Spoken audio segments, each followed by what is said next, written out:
మన ప్రభువును ప్రియరక్షకుడైన యేసుక్రీస్తు వారి అతి శ్రేష్టమైన నామమునకు మహిమ ఘనత ప్రభావములు కలుగునుగాక. అందరు గట్టిగా చెబుదామా? దేవుని యొక్క సన్నిధిని మనము ఆయన కృపలో అనుభవించాలి, ఆయన మహిమతో మనం నింపబడాలి. ప్రైజ్ లార్డ్, హల్లెలూయా. మంచిది. ఈ సమయంలో దేవుని వాక్య భాగంలోనికి వెళ్దాం. ప్రతి ఒక్కరు కూడా దేవుని సన్నిధిని మనం అందరము ఆయన్ని మాటలను మనం స్వీకరించాలి, మన హృదయంలో ఆయన మాటలను భద్రపరుచుకోవాలి. అప్పుడే దేవుని సన్నిధిని మనం అందరం కూడా ఆశీర్వాదానికి కారకులుగా నిలబడతాం. దేవునికి స్తోత్రం. మంచిది. పరిశుద్ధ గ్రంథము నుండి కీర్తనల గ్రంథము, దయచేసి ప్రతి ఒక్కరు కూడా దేవుని వాక్యాన్ని చూద్దాం. కీర్తనల గ్రంథము 106వ అధ్యాయము, కీర్తనల గ్రంథం 106వ అధ్యాయము 21, 22 వచనాలు మనం చదువుకుందాం.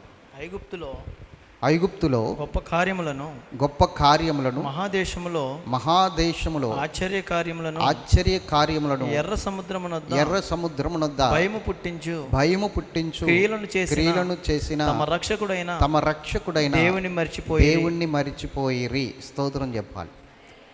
ఈరోజు దేవుని సన్నిధిలో దేవుణ్ణి మరిచిపోయిన వారు ఎక్కువ, దేవుణ్ణి అత్తుకుని జీవించేవారు తక్కువ.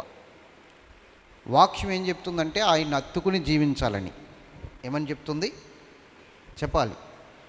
అంటే దేవుని చేసిన మేలులు మాకు గుర్తున్నాయండి, కాకపోతే ఏంటంటే మేము ఆయన సన్నిధికి రావడం అనేది కొంచెం ఇబ్బంది కలగవచ్చు, కానీ ఆయన చేసిన మేలులు మేము ఎప్పుడు మర్చిపోలేదండి, మేము ఎప్పుడు కృతజ్ఞత కలిగే ఉంటాం. ఆయన మేళ్ళన్నా మాకు ఎప్పుడు కూడా జ్ఞాపకమే ఉంటాయని చెప్పేసి చాలామంది మాట్లాడుతూ ఉంటారు. అయితే నేను చెప్పేది ఏంటంటే దేవుని యొక్క సన్నిధిలో ఆయన మేలు గుర్తుంచుకోవడం కాదు, దేవుణ్ణి గుర్తుంచుకోవాలి, దేవుణ్ణి అత్తుకుని జీవించాలి. దేవునికి మహిమ కలుగును గాక. ఎప్పుడైతే మనం దేవుణ్ణి అత్తుకుని జీవిస్తామో వారందరూ కూడా, అత్తుకుని జీవించే వారందరూ కూడా దేవుని సన్నిధిలో ఫలించే కొమ్మగా మారిపోతారు. ఎలా మారిపోతారు చెప్పాలి? ఫలించే కొమ్మగా మారిపోతారు. అందుకనే ఈరోజు దేవుడు మనతో మాట్లాడబోతున్న అంశం ఏంటంటే తిరిగి రండి అన్న అంశంతో మాట్లాడుతున్నాడు. ఏ అంశము? తిరిగి రండి. ఎవరితో చెప్తున్నాడు ఈయన? దేవుణ్ణి మరిచిపోయిన వారితో చెప్తున్నాడు. తిరిగి రండి అని చెప్తున్నాడు. ఎవరి దగ్గరికి తిరిగి రావాలి? ఎవరి దగ్గరికి? ఆయన 2 చేతులు చాపి లోబడినోళ్ళని ప్రజల వైపు ఆయన చూస్తూ ఉన్నాడు. ఎవరు నా మాట వింటారా? ఎవరు నా స్వరము వింటారా? ఎవరు నా వైపుకు తిరుగుతారా? ఎవరు నా స్వరము విని నన్ను అత్తుకుని జీవిస్తారా అని 2 చేతులు లోబడినోళ్ళని ప్రజల వైపు చాపి దినమంతయు కన్నీరు గార్చి చూస్తున్నాడట. దినమంతయు కన్నీరు గార్చి చూస్తున్నాడు. నా బిడ్డలారా తిరిగి రండి, నా యొద్దకు తిరిగి రండి అని ఆయన ఎప్పుడు కూడా తన స్వరమును వినిపిస్తూనే ఉన్నాడు. కానీ ఎవరు కూడా ఆయన అత్తుకుని జీవించే స్థితికి ఎక్కడా కూడా కనబడట్లేదు. చూడండి, ఇర్మియా గ్రంథం 3వ అధ్యాయము 22వ వచనం ఒకసారి చదువుదామా? ఇర్మియా గ్రంథము 3వ అధ్యాయము 22వ వచనం ఒకసారి చూడండి. భ్రష్టులైన బిడ్డలారా తిరిగి రండి, మీ అవిశ్వాసమును నేను బాగు చేసేదను. చెప్పండి, ఇప్పుడు ఏమంటున్నాడు ఆయన? తిరిగి రండి, మీ అవిశ్వాసమును నేను బాగు చేస్తాను, మీ బలహీనమైన స్థితిని నేను తొలగిస్తాను. మీరు ఏ విషయంలో బలహీనులై ఉన్నారో, ఏ విషయంలో అవిశ్వాసులై ఉన్నారో అవన్నీ నేను బాగు చేస్తాను. తిరిగి రండి, తిరిగి నా యొద్దకు రండి అని ఆయన చెప్తున్నాడు. కానీ ఈరోజు మనం ఆయన మాట వినేవారుగా ఉన్నామా? ఆయన స్వరము వింటున్నామా? నేను ఆయన్ని విడిచిపెట్టలేదండి, ఆయన్ని మర్చిపోలేదండి. మర్చిపోయావు. ఎలా మర్చిపోయావో నేను ఇప్పుడు చెప్తాను, జాగ్రత్తగా విందాం. ఇజ్రాయేలీలతో దేవుడు మాట్లాడుతున్నాడు. ఇజ్రాయేలీలతోనే దేవుడు మాట్లాడుతున్నాడు. ఇప్పుడు ఇజ్రాయేలీలను ఒక్కసారి మనం జ్ఞాపకం చేసుకుంటే మన బ్రతుకు ఎలా ఉందో, మన జీవితం ఎలా ఉందో, మనం ఎలా నడుస్తున్నామో, మరిచిపోయామా లేకపోతే ఆయన్ని గుర్తుపెట్టుకుని అత్తుకుని జీవిస్తున్నామా అన్నది మనం ఒక్కసారి పరీక్షించుకోవడానికి ఒక అవకాశం ఉంటుంది. ఇజ్రాయేలీలను గనక మనం ఇప్పుడు చూడగలిగితే ఒక్కసారి చూద్దాం. ఎలాగంటే జాగ్రత్తగా వినండి. ఇజ్రాయేలీలు ఐగుప్తు దేశం నుండి కనాను దేశానికి దేవుడు పక్షిరాజు తన రెక్కల మీద బిడ్డలను మోసుకొచ్చినట్లుగా మోసుకొచ్చాడు.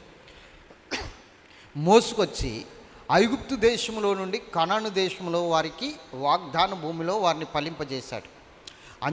అందరినీ తీసివేసి వారిని నాటాడు. నాటిన తర్వాత వారు ఫలించారు, అభివృద్ధి నొందారు. అభివృద్ధి నొంది ఫలించి దేవుని మాట ప్రకారంగా జీవించుకుండగా వారి స్వచిత్తమును చేసుకుంటూ వారి ఇష్టానుసారంగా ప్రవర్తిస్తూ వారి ఇష్టానుసారంగా నడుస్తూ వారికి ఏది తోస్తే అది చేస్తున్నారు. అలాగని ప్రార్థన మానేలేదు, దేవుణ్ణి విడిచిపెట్టలేదు, దేవుని సన్నిధిని విడిచిపెట్టలేదు. గుర్తుంచుకోండి, ఆ విశ్రాంతి దినములు పాటించడం మానలేదు, ఆచారాలు పాటించడం మానలేదు, అన్నీ పాటిస్తున్నారు. కానీ దేవుణ్ణి మాత్రం విడిచిపోయారు. దేవుడిచ్చిన విశ్రాంతి దినాన్ని పాటిస్తున్నారు. దేవుడు చెప్పిన ఆచారాలను కూడా కొన్ని వాళ్ళ కల్పించిన పద్ధతులను బట్టి వాటిని కూడా పాటిస్తున్నారు. కానీ మెయిన్ ఆజ్ఞ ఏంటంటే పూర్ణ హృదయముతో పూర్ణ ఆత్మతో నన్ను సేవించాలి అన్నది మర్చిపోయారు. అది మర్చిపోయి కేవలము ఆచారాలతో దేవుణ్ణి ఆరాధించడానికి దేవుని సన్నిధికి వెళ్తున్నారు. స్తోత్రం చెప్పాలి. వారి సన్నిధి మానలేదు, దేవుణ్ణి విడిచిపోలేదు. అర్థమవుతుందా? వాళ్ళు భ్రమంలో దేవుడితోనే ఉన్నాము అనుకుంటున్నారు, దేవునితోనే నడుస్తున్నాం అనుకుంటున్నారు. వారికి భ్రమ అంతే. కానీ వారి దేవునితో లేరు, వారి సహవాసం దేవునితో లేదు, కేవలం లోకముతో ఉంది. వారానికి ఒకసారి దేవుని సన్నిధికి వెళ్ళి విశ్రాంతి దినాన్ని ఆశ్రయించి వచ్చేస్తున్నారు అంతే. మీకు బాగా అర్థం కావాలంటే ఇర్మియా గ్రంథం 7వ అధ్యాయం 1 కాడి నుంచి చదవండి, మీకు బాగా అర్థమవుతుంది. ఇర్మియా గ్రంథం 1వ అధ్యాయం 7వ అధ్యాయం 1 కాడి నుంచి. యెహోవా యొద్ద నుండి ఇర్మియాకు ప్రత్యక్షమైన వాక్కు, నీవు యెహోవా మందిర ద్వారమున నిలబడి ఈ మాట అచ్చటనే ప్రకటింపము. చెప్పండి, ఎక్కడ ప్రకటించమన్నాడు? ఎవరికి ఆజ్ఞ ఇచ్చాడు? ఇర్మియాకు ఆజ్ఞ ఇచ్చాడు. ఎవరికి చెప్పమని? ఆ మందిరములోనికి వస్తున్న ప్రతి ఒక్కరికి చెప్పమని. ఏం చెప్పమన్నాడు చూద్దాం. యెహోవాకు నమస్కారం చేయుటకై ఈ ద్వారములో బడి ప్రవేశించు యోధావారులారా, ఈ ద్వారమున బడి ప్రవేశిస్తున్న యోధావారులారా, యెహోవా మాట వినండి. సైన్యములకు అధిపతియగు ఇశ్రాయేలీయుల యొక్క దేవుడునగు యెహోవా ఇలాగ సెలవిచ్చుచున్నాడు, నేను ఈ స్థలమున మిమ్మును నివసింపజేయునట్లు, ఈ స్థలమున నేను మిమ్మల్ని నివసించచేయునట్లు మీ మార్గములను మీ క్రియలను దిద్దుకొనుడి. చెప్పండి, ఎవరితో చెప్తున్నాడు? మందిరమునికి వెళ్ళిన వారితోనే కదా చెప్తున్నాడు. ఎక్కడుండి ప్రకటిస్తున్నాడు? మందిరంలో ఉండే కదా ప్రకటిస్తున్నాడు. గుర్తుంచుకోండి, మందిరంలోకి వెళ్ళి మందిరంలో ఉన్నవారికే ప్రకటన చేస్తున్నాడు. ఎవరు? ఇర్మియా. జాగ్రత్తగా విందాం. ఈ స్థలము యెహోవా ఆలయము, ఈ స్థలము యెహోవా ఆలయము, ఈ స్థలము యెహోవా ఆలయము అని మీరు చెప్పుకొనుచున్నారే. ఈ మోసకరమైన మాటలు ఆధారం చేసుకొనకుడి. అలాగనక మీ మార్గములను మీ క్రియలను మీరు యథార్థముగా చక్కపరుచుకొని ప్రతివాడు తన పొరుగువాని ఎడల తప్పక న్యాయం జరిగించి పరదేశులను తండ్రి లేని వారిని విధవరాండ్రను బాధింపకయు ఈ చోట నిర్దోష రక్తము చిందింపకయు మీకు కీడు కలుగజేయ అన్య దేవతలను అనుసరింపకయు నుండి నీడల ఈ స్థలమున తమకు నిత్యముగా నుండుటకై పూర్వకాలమున నేను మీ పితరులకు ఇచ్చిన దేశమున మిమ్మల్ని కాపురం ఉంచుదును. చాలు, దేవునికి స్తోత్రం. ఇప్పుడు ఎక్కడున్నారు వాళ్ళు? యెరూషలేములో దేవుని మందిరంలో ఉన్నారు. ఎవరు ప్రకటిస్తున్నారు ఈ మాటలు వెళ్ళి? దేవుని మందిరంలో బోధకులు లేరా? ఉన్నారు. దేవుని మందిరంలో బోధకులు ఉన్నారు, ధర్మశాస్త్రోపదేశకులు ఉన్నారు, పరిచయులు ఉన్నారు, శాస్త్రులు ఉన్నారు, చాలామంది ఉన్నారు. కానీ వాళ్ళెవ్వరి ద్వారా మాట్లాడిన మాటలు కేవలం ఇర్మియా ద్వారా మాట్లాడుతున్నాడు. ఇర్మియా ఒక ప్రవక్త అంతే. ఇర్మియా సేవకుడు కాదు, ఇర్మియా ఉపదేశకుడు కాదు, ఇర్మియా ధర్మశాస్త్ర ఉపదేశకుడు కాదు, శాస్త్రి కాదు, పరిచయుడు కాదు, కేవలము ఒక ప్రవక్త. ఇర్మియా నేను రాను మొర్రో అంటున్నా కూడా దేవుడు వినిపించుకోకుండా, గర్భములో నిన్ను పిండముగా ఏర్పరచక మునిపే నిన్ను నేను ఎన్నుకున్నాను, నువ్వు వచ్చి తీరాలి, నువ్వు రావాలి, నా మాటలు వాళ్ళకి చెప్పాలి యోధావారికి అని చెప్పేసి అతన్ని బలవంతంగా దేవుడు తీసుకున్నాడు. ఇర్మియా ఒక నార్మల్ వ్యక్తిగానే చూస్తున్నారు ఇజ్రాయెల్ ప్రజలందరూ కూడా. మనవాడు కాదా, మన దేశస్థుడు కాదా, మన యెరూషలేము కాపురస్తుడు కాదా, మనతో ఉన్నవాడు కాదా, ఈ ఇర్మియా పెద్ద దిగొచ్చాడేంటి, మనకు ధర్మశాస్త్ర ఉపదేశకులు ఉన్నారు, దైవజనులు ఉన్నారు, మన పాస్టర్లు ఉన్నారు, ఇలాగ అనుకుంటున్నారు చాలామంది ఈ రోజున. దేవుడు ఏర్పరిచిన వారి ద్వారా మాట్లాడుతున్న మాట నువ్వు వినినప్పుడు నీ ప్రవర్తన బాగుంటుంది, నీ ఆలోచన బాగుంటుంది, నీ ఉద్దేశం బాగుంటుంది. ఎందుకంటే దేవుడు ఏర్పరచుకున్న వాడి ద్వారా దేవుడు నిన్ను సరిచేయడానికి మాట్లాడతాడు, నిన్ను తీర్చడానికి, అంటే నిన్ను తీర్చిదిద్దడానికి మాట్లాడతాడు. నీ ప్రతి పరిస్థితిని దేవునికి దగ్గరవ్వడానికే ప్రయత్నము చేయిస్తాడు ఆ దైవజనుని ద్వారా. స్తోత్రం చెప్పాలి. అంతేకాని ముఖస్తుతి చేయడు ఆ దైవజనుడు. ఎప్పుడు కూడా ముఖస్తుతి చేయడు. నీ గురించి ముఖస్తుతి చేసి నీ గురించి ఏదో గొప్ప గొప్ప మాటలు చెప్పి నిన్ను పొగడడు. అర్థమవుతుందా? ప్రతి ఒక్కరు కూడా ఇలా ఆలోచించే, ఆ పాస్టర్ గారు మాకు పెద్దపేట వేయట్లేదు, మమ్మల్ని అలా పట్టించుకోవట్లేదు, మా గురించి అసలు మాట్లాడట్లేదు, ఇలాగే చాలామంది ఆలోచిస్తారు. అది కాదు. దేవుడు నిన్ను పట్టించుకుంటున్నాడా లేదా అని చూడు. పాస్టర్ గారు కాదు. దేవుడు పట్టించుకుంటే నీకు ఎలా ఉంటుందంటే నీతోనే దేవుడు మాట్లాడుతున్నట్టు ఉంటుంది. అర్థమవుతుందా? పాస్టర్ గారు పట్టించుకుంటే ఏం చేస్తారండి, ఆ గంట నీ గురించి చెప్తాడు, ఆ గంట నీ గురించి పొగుడతాడు, అయిపోద్ది. కానీ నువ్వు పతనంలోనికే వెళ్ళిపోతావు, పతనపు బ్రతుకుతావు. కానీ దేవుడు పట్టించుకున్నాడా, నీతో సూటిగా మాట్లాడేస్తాడు ఆయన. సూటిగా నీతో మాట్లాడినప్పుడు అది నీకు తగులుతున్నప్పుడు నువ్వు అనుకోవాలి, దేవుడు నన్ను పట్టించుకుంటున్నాడు, అందుకనే నన్ను గద్దిస్తున్నాడు, దేవుడు నన్ను పట్టించుకుంటున్నాడు, అందుకే నన్ను ఈ విధముగా సరిచేయాలని చూస్తున్నాడు, దేవుడు నన్ను పట్టించుకుంటున్నాడు, నేను ఎంత ధన్యురాలను అన్న ఆలోచన నీకు రావాలి. అది నీకు రాలేదు అంటే, కోపం వస్తుంది అంటే, నీలో పశ్చాత్తాపం రాకుండా నీలో ఇంకో ఆలోచన ఏదో వస్తుందంటే ఖచ్చితంగా నువ్వు చాలా భ్రష్టత్వంలోనికి వెళ్ళిపోయావని అర్థం. అందుకని దేవుడు అంటున్నాడు, తిరిగి రండి అంటున్నాడు. ఏమంటున్నాడు? తిరిగి నా యొద్దకు రండి అని చెప్తున్నాడు ఆయన. కాబట్టి జాగ్రత్తగా విందాం. ఇప్పుడు ఎక్కడికి వెళ్ళారు వాళ్ళు? మందిరంలోనికే కదా. విశ్రాంతి దినం రోజున మందిరంలోనే కదా వాళ్ళు ఆరాధిస్తున్నారు. అక్కడికి వెళ్ళి ప్రకటన చేస్తున్నాడు కదా. ఇంతకీ వాళ్ళు చేసిన తప్పు ఏంటంటే 11వ వచనం చదవండి. అందులో 11వ వచనం, నాదని చాటబడిన ఈ మందిరము మీ దృష్టికి దొంగల గుహ అయినదా. ఇది ప్రాబ్లం ఏంటంటే, దేవుడు తన ఆలయాన్ని ఈ లోకములో ఏర్పాటు చేసుకోలేదు. అర్థమవుతుందా? సొలొమోను దేవుని మందిరం కట్టడానికి వచ్చినప్పుడు దేవుడు ప్రశ్నించాడు, సొలొమోన్, ఆకాశము నా సింహాసనము, భూమి నా పాదపీఠము, నాకు నువ్వు ఎలాంటి మందిరము కట్టగలదువు? ఆకాశము నా సింహాసనం, భూమి నా పాదపీఠం, నువ్వు ఎటువంటి మందిరం కట్టగలదువు? సుమారు ఒక 1000 అడుగుల పొడవు, 1000 అడుగుల వెడల్పు కడితే నాకు మందిరం అయిపోతుందా? నేను పడతాను అందులోని. పడతాడు ఆయన? ఆకాశం సింహాసనం అండి, కేవలం ఆయన సింహాసనమే పట్టదు. ఆయన ఎక్కడ పడతాడు? భూమి ఆయన పాదపీఠం, భూమే పట్టదు, ఆయన ఎక్కడ పడతాడు? అవునా కాదా? చెప్పాలి. పిచ్చుకలు, పక్షులు, లేకపోతే పక్షి జాతుల్లో పక్షిరాజు అయిన గెద్ద కట్టుకునే గూడుల్లో మానవుడు నివసించగలడా? మానవుడి వల్ల అవుతుందా? పక్షులు కట్టుకునే గూడులో మానవుడు నివసించగలడా? ఎప్పటికీ నివసించలేడు, వాడి వల్ల కాదు. అలాగే దేవుని దృష్టికి పక్షుల్లాంటి మనం కట్టే గూడులో ఆయన ఎక్కడ ఉంటాడు? అందుకనే ఆయన ఒక మందిరం ఏర్పాటు చేసుకున్నాడు. ఏమిటి ఆ మందిరం అంటే, మానవుని యొక్క గుప్పెడు గుండెల్లో ఆయన ఇమిడిపోవడానికి ఇష్టపడుతున్నాడు. ఆమేన్. ఇదే ఆయన మందిరం, ఈ దేహమే.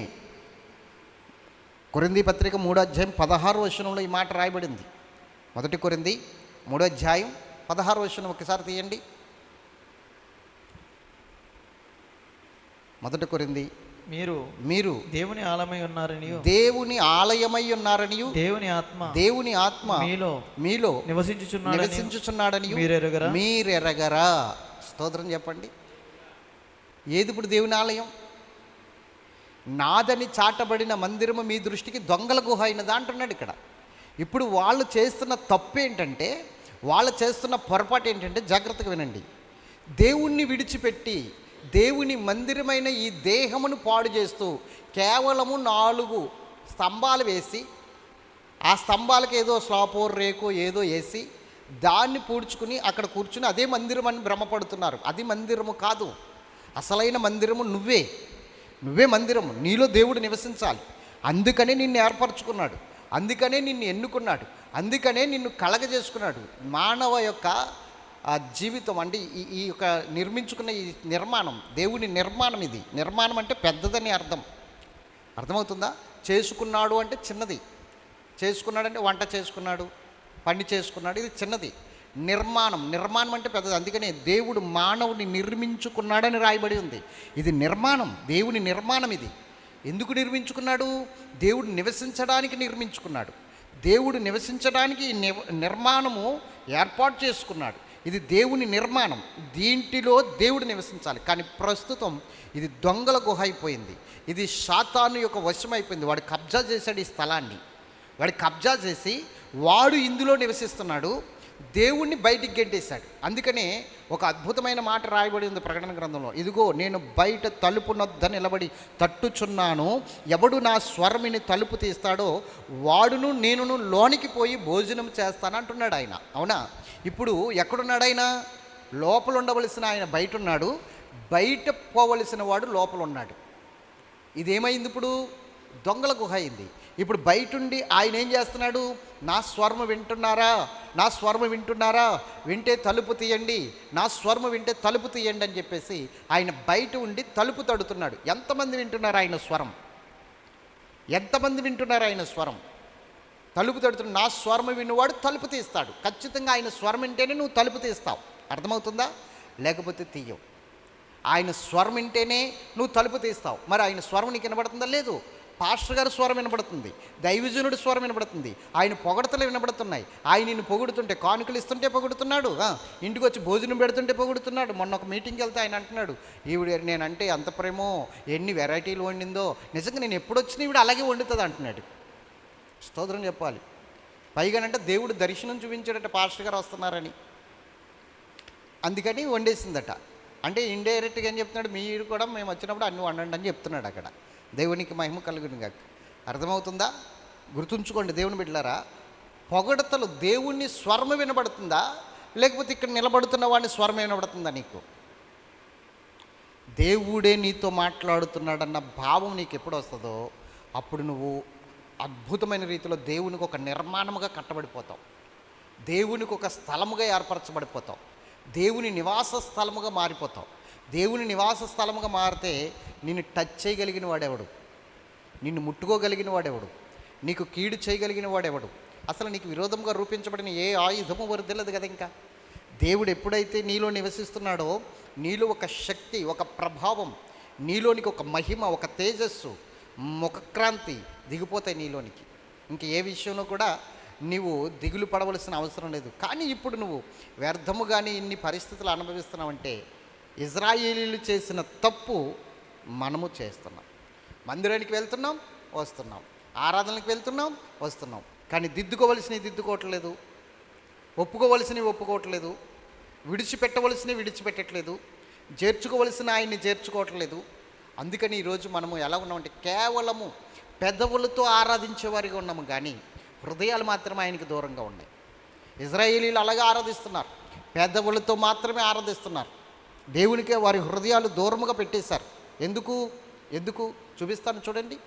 వారి హృదయాలు ఎంత దూరంగా ఉన్నాయో ఇర్మియా గ్రంథం మూసేయకండి, మత్తయి సువార్త తీయండి 15వ అధ్యాయము.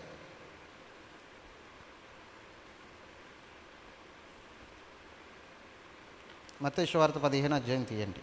తీశారా?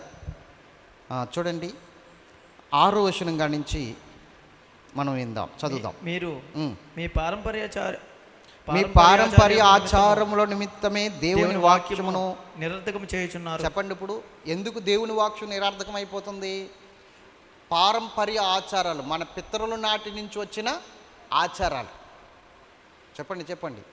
దేవుని సన్నిధికి వస్తాం, కానీ మన ఇంట్లో ఏదైనా ఖాతా కార్యక్రమం వచ్చేసరికి, మన ఇంట్లో ఏదైనా ప్రోగ్రాం వచ్చేసరికి, అది శుభకార్యం కానివ్వండి, అశుభకార్యం కానివ్వండి, పెద్దలు నియమించిన ఆచారాల ప్రకారంగానే వెళ్తాం, కానీ దేవుని వాక్యం ప్రకారంగా వెళ్ళాం. దేవుని వాక్యాన్ని అక్కడ నిరార్థకం చేసేస్తాం, దేవుని వాక్యాన్ని అక్కడ పక్కన పెట్టేస్తాం.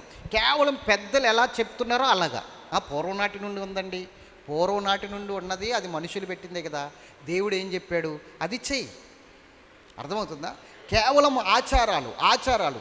దేవుని వాక్యమును నిరార్థకం చేస్తున్నప్పుడు దేవుడు నీలో ఎక్కడున్నాడు? దేవుడు నువ్వు ఎక్కడ చూడగలుగుతున్నావు? దేవుని మాట ఎక్కడ వినగలుగుతున్నావు? నువ్వు ఎప్పుడైతే ఆచారాల ప్రకారంగా లోక సంబంధమైన మర్యాద ప్రకారంగా వెళ్తున్నావో, లోక సంబంధమైన ఆచారాల ప్రకారంగా నిన్ను నీవు కట్టుకుంటున్నావో, అప్పుడు దేవుని వాక్యం నిరార్థకం అయిపోతుంది కదా నీ ద్వారా. దేవుని వాక్యాన్ని పక్కన పెట్టావు కదా. లోకానికి విలువిస్తున్నప్పుడు, లోక ఆచారాలకు విలువిస్తున్నప్పుడు ఇంకా దేవుని వాక్యం ఏమైపోతుంది? నిరార్థకం అయిపోతుంది. నిరార్థకం అయిపోతుంటే ఏమవుతుంది? నీ విశ్వాసం సన్నగిల్లిపోతుంది, నీ భక్తి సన్నగిల్లిపోతుంది, నీలో ఉన్న దేవుని యొక్క అభిషేకం సన్నగిల్లిపోతుంది.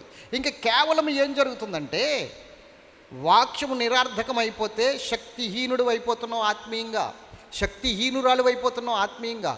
నువ్వు లోకాచారాలను బట్టి కాదు వెళ్ళవలసింది. నీ ఇంట్లో పెళ్లి జరిగినా, లేకపోతే అశుభకార్యం ఏది జరిగినా కేవలం వాక్యానుసారంగా వెళ్ళాలి. ఎలా వెళ్ళాలి? వాక్యానుసారంగా వెళ్ళాలి. స్తోత్రం చెప్పాలి. మొన్న ఒక సహోదరి ఫోన్ చేసి, పాస్టర్ గారండి, మా వాళ్ళు అంటే వాళ్ళ మామయ్య గారు పోయారు, ఆమె మామయ్య గారు పోయారు. పోతే వాళ్ళంట బట్టలు పెడతామని చెప్పేసి పుట్టింటోళ్ళకి ఏకేస్తున్నారట. బట్టలు పెట్టడానికి రమ్మంటున్నారండి, వెళ్ళమంటారా అని అడుగుతుంది. మరి ఏం చెప్పాలి ఇప్పుడు? వెళ్ళమనాలా, వెళ్ళొద్దనాలా? పోనీ వాళ్ళెవరు? వాళ్ళు క్రైస్తవులే, వాళ్ళేమో అన్యులు కాదు, వాళ్ళు క్రైస్తవులే. వాళ్ళు ఎక్కడికి వెళ్తారంటే, సంఘం పేరు చెప్పను కానీ ఆత్మీయత ఉండదు ఆ సంఘంలో, ఆ సంఘానికి వెళ్తారు. వాళ్ళ పాస్టర్ గారు ఏం చెప్తాడో తెలియదు కానీ వీళ్ళు మాత్రము ఫుల్గా లోక సంబంధంగానే ఉంటారు. ఈ సహోదరి మాత్రము వాక్యానికి లోబడుతూ ఉన్నప్పుడు అప్పుడప్పుడు ఎదుగుతూ ఉండగా ఈ సంఘటన జరిగింది. పాస్టర్ గారు మా వాళ్ళు రమ్మంటున్నారు, వెళ్ళమంటారా అంటే, వద్దమ్మా, ఆచారాలు మనకి వద్దు, ఇప్పుడు ఏమి వెళ్ళొద్దు, బట్టలు తెచ్చుకోవద్దు, కట్టుకోవద్దు అని చెప్పా. ఈ ఆచారాలు మనకెందుకు అని చెప్పా.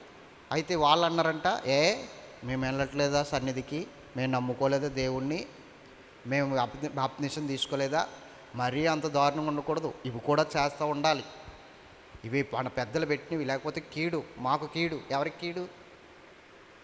వాళ్ళ కీడంట. మేము పెట్టాలి బట్టలు. ఏమండి, నువ్వు నిజంగా నమ్మింది ఎవరిని? నువ్వు విశ్వసించింది ఎవరిని? నువ్వు పట్టుకున్నది ఎవరిని? సర్వశక్తిమంతుడైన దేవుణ్ణి. ఆయన నీ పక్షం ఉండగా కీడు ఎక్కడి నుంచి వస్తుందండి? అసలు కీడు ఎక్కడి నుంచి వస్తుంది? ఏ అపాయము నీ యొద్దకు రాదు, ఏ తెగులు నీ గుడారము సమీపించదని ఆయన చెప్తుంటే మాకు కీడు జరుగుతుంది. అసలు నువ్వు దేవుడిని నమ్మేవా లేకపోతే దెయ్యాన్ని నమ్మేవా? ఒక్కసారి ఆలోచించుకో. ఎంత దౌర్భాగ్యపు స్థితి. నీ వలన కదా నీ కుటుంబం ఇంకా మారకుండా ఉండిపోవడానికి కారణం, నీ వలన కదా నీ పేట, నీ వీధి, నీ గ్రామం మారకుండా ఉండిపోవడానికి కారణం, నీ వలన కాదా నీ కుటుంబం ఇంత భయంకరమైన శ్రమలకు, శోధనలకి గురైపోవడానికి కారణం. ఆత్మీయత లేని బ్రతుకు, దేవుని వాక్యమును నిరార్థకం చేసి కేవలము మనుషులు కల్పించిన పద్ధతులను, మనుషులు కల్పించిన ఆచారాలను ఎత్తి చూపించే నీవు, దేవుని వాక్యాన్ని తక్కువ చేసే నీవు ఎప్పటికీ దేవుని సన్నిధిలో ఆశీర్వదించబడవు. వాక్యాన్ని ఎత్తిపట్టాలి, వాక్యాన్ని గొప్ప చేయాలి. వాక్యాన్ని ఏం చేయాలి? 138 దావీదు కీర్తనలో ఆ మాట రాయబడి ఉంది. ఈ వాక్యము ఒకసారి చదివేనన్నా, తర్వాత దిగని.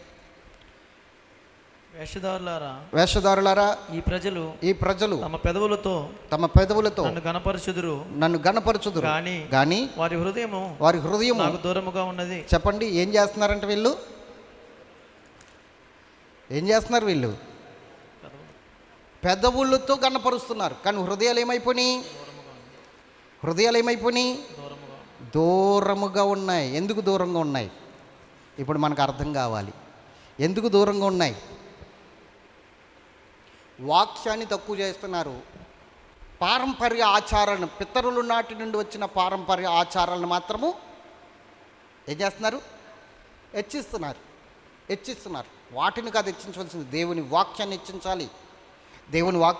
అందుకని ఇజ్రాయేల్ ప్రజలు దేవుని మందిరమున్నా, దేవుని సేవకులున్నా, ఏమున్నా భ్రష్టులైపోయి దేవునికి దూరం అయిపోయారు. అందుకని ఆయన అంటున్నాడు, తిరిగి రండి, మీ అవిశ్వాసాన్ని బాగు చేస్తానంటున్నాడు ఆయన. భ్రష్టులైపోయిన పిల్లలారా నా యుద్ధకు తిరిగి రండి, మీ అవిశ్వాసాన్ని బాగు చేస్తాను, మీ బలహీనతలను బాగు చేస్తాను, మరలా మిమ్మల్ని నేను కడతాను అంటున్నాడు. తిరిగి రండి అని పిలుస్తున్నాడు ఆయన, తిరిగి రండి పిలుస్తున్నాడు. నువ్వు వాక్యాన్ని హెచ్చించాలి, వాక్యాన్ని నిరార్థకం చేయకూడదు. చూడండి 138లో ఆయన 2వ వచనం ఒకసారి చదువుతాం చూడండి. నీ పరిశుద్ధ నామము తట్టు నేను నమస్కారము చేయుచున్నాను, నీ నామము కంటే నీవిచ్చిన వాక్యమును నీవు గొప్ప చేసి ఉన్నావు. చెప్పండి, ఇప్పుడు దేవుడు దేన్ని గొప్ప చేశాడు? దేవుడే తన వాక్యాన్ని గొప్ప చేసినప్పుడు మరి నువ్వెంతగా గొప్ప చేయాలి ఇప్పుడు దేవుని వాక్యాన్ని? అవునా కదా? ఆయన నామము కంటే వాక్యాన్ని గొప్ప చేశాడంట ఆయన. మరి వాక్యము నీ ద్వారా నిరార్థకం అయిపోతుందా? వాక్యము నీ ద్వారా గొప్ప చేయబడుతుందా? యేసుప్రభు ఏమన్నాడు తెలుసా? నువ్వు దీపము వెలిగించి దాన్ని మంచం కింద కొంచెం కింద పెట్టొద్దు అన్నాడు. బల్ల కింద పెట్టొద్దు, దీపస్తంభం మీద పెట్టమన్నాడు. దానికి అర్థం ఏమిటంటే నీవు వెలిగించబడిన దీపానివి, వాక్యం అనే దివిటి ద్వారా నువ్వు వెలిగించబడిన దీపానివి. మరి వెలిగించబడినప్పుడు ఆ వెలుగు నలుగురికి ఉపయోగపడేటట్లు దీపస్తంభం మీద ఎత్తు స్థలంలో పెట్టాలి. దీపం ఎప్పుడు కూడా కింద పెడతారు ఎవరైనా? దీపం చెప్పండి, ఎవరైనా ఒక లైట్ కింద పెట్టుకుంటారా? ఎత్తు స్థలంలో పెడితే మొత్తం ఆ ప్రదేశం అంతా కనబడుతుంది కదా. అలాగే నువ్వు కూడా వెలిగించబడినప్పుడు ఎత్తైన స్థలములో నువ్వు ఉండాలి. అంటే దేవుని వాక్యాన్ని హెచ్చించినప్పుడు, నువ్వు దేవుని వాక్యం ద్వారా బ్రతుకుతున్నప్పుడు, దేవుని వాక్యం ద్వారా నీవు సరి చేసుకుని నడుస్తున్నప్పుడు, నీ క్రియలను చూసి, నీ పద్ధతిని చూసి అక్కడున్న వారందరూ దేవుని మహిమపరచాలి, దేవునికి దగ్గర కావాలి. అర్థమవుతుందా? దేవునికి దగ్గర కావాలి. పౌలు గారు అయితే ఇంకొక మాట అంటారు, మా పత్రికలు మీరే అంటాడు ఆయన. ఏమంటాడు? మా పత్రికలు మీరే. అంటే ఏంటి? మేము పాంప్లెట్లు కొట్టించాం, మేము రాయించాం, మేము ప్రకటిస్తాం, మీ హృదయాల్లో రాయబడతాయి, ఆ రాయబడినది ఇతరులు చదువుకునేటట్లు మా పత్రికలు మీరే. అంటే మీరు అలా జీవించాలని అర్థం. ఇతరులు చదువుకునేటట్లు మీరు జీవించాలి. ఒక టెక్స్ట్ బుక్ చదువుకుంటే అందులో ఉన్న సారాంశం మనకు ఎలాగ అర్థమవుతుందో, అలాగే మీ జీవితాన్ని వాక్యం వింటున్నప్పుడు మీ మార్చుకున్న జీవితాన్ని, మార్చబడిన మీ ప్రవర్తనని ఇతరులు చూస్తున్నప్పుడు మీరు ఒక టెక్స్ట్ బుక్ కావాలి వాళ్ళకి, మీరు ఒక బైబిల్ కావాలి వాళ్ళకి, మీరు ఒక పాంప్లెట్ కావాలి వాళ్ళకి, మీరు ఒక కరపత్రం కావాలి వాళ్ళకి. మా పత్రికలు మీరే అంటున్నాడు పౌలు గారు. మరి ఆలోచించండి, వాక్యాన్ని ఇంకా ఎంతగా వదిలేశారు, వాక్యాన్ని ఇంకా ఎంతగా ఎప్పటి నుంచో వెళ్తున్నాం అంటున్నాం, కానీ వాక్యం మనకు సరిగ్గా తెలియదు, మనకు అర్థం కావట్లా. వెళ్ళి వచ్చేస్తున్నాం. ఇజ్రాయేల్ ప్రజలు ఎలాగైతే వెళ్ళి వచ్చేస్తున్నారో, దేవునికి దూరంగా ఉన్నారో, అలా వెళ్ళి వచ్చేస్తున్నాం. కానీ మన బ్రతుకులు మార్చుకుని ఆయన్ని అత్తుకుని జీవించే కృప లేదు. ఆయన్ని అత్తుకోవాలి. దేవునికి స్తోత్రం. అత్తుకుని జీవించాలి. అర్థమవుతుందా? పెదవులతో ఆరాధించడం ఏం ప్రయోజనం కాదు, నీకేం ప్రయోజనం కాదు. కేవలం నీ హృదయముతో దేవుణ్ణి ఆరాధించాలి మనస్ఫూర్తిగా. అందుకనే అన్నాడు, నాదని చాటబడిన మందిరం మీ దృష్టికి దొంగల గుహగా మారిందా అన్నాడు ఆయన. నాదని చాటబడిన మందిరం మీ దృష్టికి దొంగల గుహగా మారిందా? అట్లా చేయొద్దు. ఎందుకు వెళ్ళు దేవుని యొక్క సన్నిధిని విడిచిపెట్టేసి ఆ యొక్క మందిరంలో, యెరూషలేము మందిరంలో కూర్చుని ఈనేసి వచ్చేస్తున్న పరిస్థితికి ఎందుకు వచ్చారో తెలుసా? వాళ్ళు 2 నేరాలు చేశారంటే ఇజ్రాయేల్ ప్రజలు. ఎన్ని నేరాలు? 2 నేరాలు. ఆ 2 నేరాలు చూపిస్తాను చూడండి. ఇర్మియా గ్రంథము 2వ అధ్యాయము.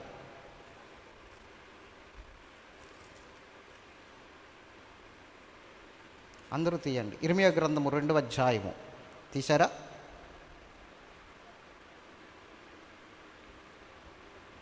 13వ వచనం చదువుదాం. 13వ వచనం. నా జనులు 2 నేరములు చేసి ఉన్నారు. ఎన్ని నేరాలు? నా జనులు 2 నేరాలు చేసి ఉన్నారు. 1 జీవజలంలో ఓటనైనా నన్ను విడిచి ఉన్నారు. చూడండి, ఒక్క నేరం ఏంటి? జీవజల ఓటైన దేవుణ్ణి విడిచిపెట్టేయడం మొదటి నేరం. నెక్స్ట్ తమ కొరకు తొట్లను అనగా బద్దలైన నీళ్లు నిలువని తొట్లను తొలిపించి ఉన్నారు. రెండో నేరం. ఒక నేరం ఏమిటి? జీవజల ఓటైన దేవుణ్ణి విడిచిపెట్టేసి బ్రతకడం. రెండో నేరం ఏమిటో తెలుసా? ఈ లోకాచారాలు, లోక సంబంధమైన బ్రతుకు, లోకంలో ఉన్న వాటిని ప్రేమించటం, పెద్దల నాటి నుండి వచ్చిన పారంపర్య ఆచారాలను హెచ్చించటం, ఇవి నీళ్లు నిలవని బద్దలైపోయిన తొట్టిలివి. వీటిని అత్తుకుని జీవిస్తున్నారు. ఇవే శాశ్వతం అనుకుంటున్నారు. ఈ 2 నేరాలు వీళ్ళు చేశారు కాబట్టి వీళ్ళతో దేవుడు సూటిగా మాట్లాడుతున్నాడు ఇర్మియా ద్వారా. ఈరోజు అదే నేరాలు మనము చేస్తున్నాం కాబట్టి ఈరోజు దేవుడు నా ద్వారా మనతో సూటిగా మాట్లాడుతున్నాడు. ఆలోచించుకోండి, మనం ఏమి విడిచిపెట్టామో, ఏమి అత్తుకుని జీవిస్తున్నాం. జీవజల ఓట అయిన దేవాది దేవుణ్ణి విడిచిపెట్టాం. జీవజల ఓట అయిన దేవుణ్ణి విడిచిపెట్టాం. నీళ్లు నిలవని తొట్టెలను తొలిపించుకుని బతుకుతున్నాం. బద్దలైపోయిన తొట్టెలవి, నీళ్లు నిలవడం. నీ కష్టమంతా వ్యర్థమైపోతుంది. నువ్వు ఎంత కష్టం చేస్తున్నా, అక్కడ ఆచారాల ప్రకారంగా ఎంతగా చేస్తున్నా అది వ్యర్థమే. నీళ్లు నిలబడిన తొట్లవి, బద్దలైపోయిన తొట్లవి. ఈయన జీవజల ఓట ఉబుగుతూ ఉంటుంది. జీవజల ఓట ఎప్పుడు కొత్త బుగ్గ ఉగ్గుతూనే ఉంటుంది, వంగుతూనే ఉంటుంది, నీరు ఊరుతూనే ఉంటుంది. మరి పరిస్థితి ఏంటంటే ఇప్పుడు 2 నేరాలు. దేవుణ్ణి విడిచిపెట్టేయడం ప్రమాదకరమైన స్థితి. ఇది ప్రమాదకరమైన హెచ్చరికలాగా తీసుకోవాలి. మనం ఇప్పుడు ఒక హెచ్చరికలా తీసుకోవాలి. దేవుని సన్నిధిలో మార్పు చెందాలి, లేకపోతే ప్రమాదమే. దేవుణ్ణి కలిగి జీవిస్తున్నామో, లేకపోతే దేవుని నామకార్థంగా ఉండి దేవుని సన్నిధికి వచ్చి వెళ్ళిపోతూ లోకములో ఉన్న వాటిని కలిగి జీవిస్తున్నామో పరీక్షించుకోవాల్సిన సమయం. అందుకని ఆయన అంటున్నాడు, తిరిగి రండి భ్రష్టులైన బిడ్డలారా, తిరిగి రండి, మీ యొక్క అవిశ్వాసము నేను బాగు చేసేదని అంటున్నాడు. బాగు చేసుకుందామా వద్దా? తిరిగి వద్దామా వద్దా? పరీక్షించుకోండి మీ హృదయాలు. ఒకవేళ మీ హృదయంలో యేసు ఉన్నాడో లేదో పరీక్షించుకోండి. మీ హృదయాలు యేసు ఉన్నాడో, లేకపోతే ఈ లోక సంబంధమైన పారంపర్య ఆచారాలు, లోక సంబంధమైన స్థితి మీ హృదయంలో ఉందో ఒక్కసారి ఆలోచించుకుని పరీక్షించుకోండి. పరీక్షించుకోవడం చాలా మంచిది. అది క్రైస్తవ జీవితానికి ఎంతో ఉత్తమమైన మార్గం, పరీక్షించుకునే మార్గం. కానీ మనం పరీక్షించుకునే సమయం ఎక్కడుంది? బిజీ. తెల్లవారు లేచిన కాడి నుంచి మరలా నిద్ర మంచం మీద పడేంత వరకు బిజీ. ఎంత బిజీ అంటే ఒక్కొక్కసారి భోజనం చేయడానికి కూడా టైం ఉండదు, అంత బిజీ కదా. భోజనం చేయడానికి కూడా టైం ఉండదు, అంత బిజీ. ఒక్కొక్కరికి కడుపు నొప్పి వస్తున్నా కూడా తర్వాత వెళ్దాంలే అని ఆపేసుకుంటారు. అలాంటి వాళ్ళు కూడా ఉన్నారు. ఇప్పుడు బిజీగా ఉంది కదా, తర్వాత వెళ్దాంలే అని చెప్పేసి భోజనం చేయకుండా, భోజనం చేస్తే కడుపు నొప్పి ఎక్కువైపోద్దని అలాంటి వాళ్ళు కూడా ఉన్నారండి. దేవునికి మహిమ. అంత బిజీ. ఎంత బిజీ అంటే ఆరోగ్యాన్ని పాడు చేసుకునేంత బిజీ, వారి జీవితాలను పతనం చేసుకునేంత బిజీ. ఏం సాధిస్తావు నువ్వు? సంపాదించి ఏం సాధిస్తావు? నువ్వు సంపాదించిన సంపాదన నీ ఏజ్ దాటిందనుకో, కొంచెం ఏజ్ దాటిందనుకో, దాచుకోవడానికి తప్ప దేనికి పనిచేయదు. ఆ సంపాదన తినడానికి పనిచేయదు, ఖర్చు పెట్టుకోవడానికి పనిచేయదు. అవునా కదా? దేనికి పనిచేస్తుంది? దాచుకోవడానికి పనిచేస్తుంది, అంతే. ఏం ప్రయోజనం? జాగ్రత్త. ఈరోజు చాలామంది ఇదే పరిస్థితిలో ఉన్నారు. ఆలోచన లేకుండా అజ్ఞానంతో ఆలోచిస్తూ ఉన్నారు. బిజీ. నేను అంటాను, నువ్వు ఎంత బిజీగా ఉన్నా చేసుకో, పని చేసుకో, తప్పులేదు. కానీ దేవునికి ఇవ్వాల్సిన సమయం దేవునికి ఇచ్చేయి. దాన్ని దొంగిలించుకో. లెక్క అడుగుతాడు దేవుడు. ఒక రోజున, తీర్పు రోజున లెక్క అడుగుతాడు. దేవునికి ఇవ్వాల్సిన సమయం దేవునికి ఇచ్చేయి. మోకాళ్ళు ఇవ్వాల్సిన సమయం మోకాళ్ళు వేసాయి. కుటుంబ ప్రార్థన చేయవలసిన సమయంలో కుటుంబ ప్రార్థన చేసాయి. వ్యక్తిగత ప్రార్థన చేసుకోవాల్సిన సమయంలో వ్యక్తిగత ప్రార్థన చేసుకో. ముస్లిమ్స్ తెలుసు కదా మీకు, 5 అయ్యేసరికి వాళ్ళు ఎక్కడున్నా రుమాలు వేసుకునే వెంటనే, అది నడి రోడ్డు అయినా, పార్క్ అయినా, లేకపోతే పొలమైనా, ఎక్కడైనా సరే ఏం చేస్తారు వాళ్ళు? వెంటనే నమాజ్ చేసేస్తారు. అవునా? అలాగే దేవుని సమయం దేవునికి ఇవ్వాలి. నువ్వు దేవుని సమయాన్ని దొంగిలించకూడదు. నేను ఒక విషయం చెప్తాను. దక్షిణ భాగం అనేది ఎంతమంది ఇస్తున్నారు? అందరూ దొంగలే. దేవునికి మహిమ కలుగును గాక. దేవుడు ఇది అస్సలు సహించడు. రైట్. దక్షిణ భాగం విషయంలో ఒక మాట చెప్పాలనుకుంటున్నాను నేను. దక్షిణ భాగం అంటే దేవుడిచ్చిన దాంట్లో మనము తీయాలి. అవునా కదా? దేవుడిచ్చిన దాంట్లో తీయాలి వద్దా? దక్షిణ భాగం మాట్లాడరా ఏంటండి? ఎస్. మరి దేవుడు మనకి సమస్తం ఇచ్చాడు. అలాగే దేవుడు సమయాన్ని కూడా ఇచ్చాడు మనకి. రోజుకి 24 గంటలు సమయం ఇచ్చాడా లేదా? నువ్వు పని చేసుకోవడానికి, నువ్వు రెస్ట్ తీసుకోవడానికి, ఏమండి నీవు బంధువుల ఇంటికి వెళ్ళడానికి, లేకపోతే నీ పనులన్నీ నీకు ఏ ఇష్టమో అవన్నీ చేసుకోవడానికి ఒక రోజు ఇచ్చాడా లేదా? ఆ రోజుకి ఎన్ని గంటలు? 24 గంటలు నీకు ఇచ్చాడా లేదా? 24 గంటల్లో 8 గంటలు తీసేయండి, పడుకుంటావు కదా పోనీ. 24 గంటలు తీసేయండి, 24 గంటలు 8 గంటలు తీసేస్తే ఇంకెన్ని గంటలు? 16 గంటలు. 16 గంటలు, గంటకి 60 నిమిషాలు, 60 నిమిషాలకి 6 నిమిషాలు, 60 నిమిషాలకి దక్షిణ భాగం ఎంత? 6 నిమిషాలు. 16 గంటలకి 16 ఆరులు ఎన్ని గంటలు అవుతుంది?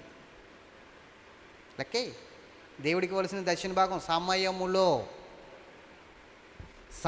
దేవుడికి ఇవ్వాల్సిన దక్షిణ భాగం 16 ఆరులు ఎంత చెప్పండి? ఉంటుంది కదా సెల్ ఫోన్, చెయ్యండి లెక్క. అంటే ఎన్ని గంటలు? గంట అంటే 16 గంటలకి నువ్వు చేయవలసింది గంట ఇస్తున్నావా? దేవునికి ఇస్తున్నావా? రైట్. అలాగే లెక్కేద్దాం. వారానికి ఎంత అవుతుంది? వారానికి 7 రోజులు అంటే ఎన్ని గంటలు అవుతుంది? అమ్మా 11 గంటల 13 గంటలు, 13 గంటల అంటే నువ్వు వారానికి సన్నిధిలోకి వచ్చినప్పుడు ఎన్ని గంటలు ఉండాలి ఇక్కడ చెప్పు? దక్షిణ భాగం అంటే దేవుడు మనకి ఇచ్చిన దాంట్లో ఇవ్వాలి కాబట్టి టైంలో కూడా దక్షిణ భాగం అడుగుతాడు ఆయన లెక్క. రోజుకు నువ్వు ఎన్ని గంటలు ఇస్తున్నావు ఆయనకి? అసలు నేను తీసేసాను కదా 8 గంటలు కూడా లెక్కే. అర్థమవుతుందా? 8 గంటలు కూడా లెక్కే. దేవునికి మహిమ కలుగును కాదు. దాన్ని బట్టి నువ్వు ఆలోచించు, దేవుని సమయాన్ని ఎంత దొంగిలిస్తున్నావు నువ్వు, దేవుని సమయాన్ని ఎంత దొంగిలిస్తున్నావు నువ్వు ఒక్కసారి ఆలోచించు. దేవుడికి వెలిసిన సమయం వ్యర్థంగా గడుపుతాం టీవీల ముందు, సెల్ ఫోన్ల ముందు కూర్చుని. కొంతమంది చూడండి ఆ ప్రోగ్రామ్స్ ఏ వస్తాయి కదా, జబర్దస్తి ప్రోగ్రాంలు అవి వస్తాయి కదా, వాటిలో మునిగిపోతే ఎంత టైం అవుతుందో కూడా తెలియదు ఇంక వాళ్ళకి. సమయం అంతా అలా పోతుంది. కానీ దేవుడు బైబిల్లో సమయానికి చాలా విలువిచ్చాడు. సమయమును పోనీయక దాన్ని సద్వినియోగం చేసుకోమని దేవుడు మాట్లాడాడు పౌలు గారి ద్వారా. సమయానికి చాలా విలువ ఉంది బైబిల్లో. దాన్ని పాడు చేస్తే దేవుడు ఖచ్చితంగా లెక్క అడుగుతాడు. దేవుడు దేనికి విలువిచ్చాడో దాన్ని మనం పాడు చేస్తే ఖచ్చితంగా దేవుడు లెక్క అడుగుతాడు. దేవుడికి ఇవ్వాల్సిన సమయం ఇచ్చి తర్వాత నువ్వు నీ పనులు నువ్వు చేసుకో, తప్పులేదు. దేవుడికి ఇవ్వాల్సిన సమయం ఏంటో తెలుసా? పొద్దున్నే లేచిన వెంటనే వ్యక్తిగత ప్రార్థనలు ఉండాలి. తర్వాత కుటుంబం అంతా కూర్చొని కుటుంబ ప్రార్థన చేసుకోవాలి. తర్వాత మరలా నీవు బయటికి వెళ్ళి పనులు చేసుకోవడం మామూలే. తర్వాత వచ్చిన వెంటనే మరలా మోకరించి ప్రార్థన చేయాలి. భోజనానికి వచ్చినప్పుడు మరలా నువ్వు భోజనం చేసి వర్క్కి వెళ్ళినప్పుడు ప్రార్థన చేసుకుని వెళ్ళాలి. మరలా సాయంత్రం వచ్చిన తర్వాత నువ్వు స్నానం చేసి ఫ్రెష్గా ప్రార్థన చేసుకుని ఒక అరగంట అయినా ప్రార్థన చేసుకుని మరలా కుటుంబం అంతా కూర్చుని ప్రార్థన చేసుకోవాలి, కుటుంబ ప్రార్థన. అర్థమవుతుందా?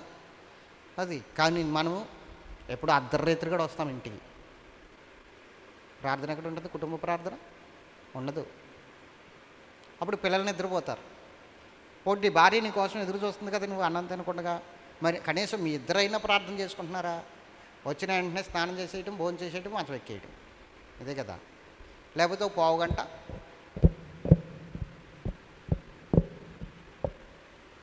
ఏంటిది ఆ మంచం మీద అలా పడుకుని అంతే. దేవునికి మహిమ కలుగును కాదు.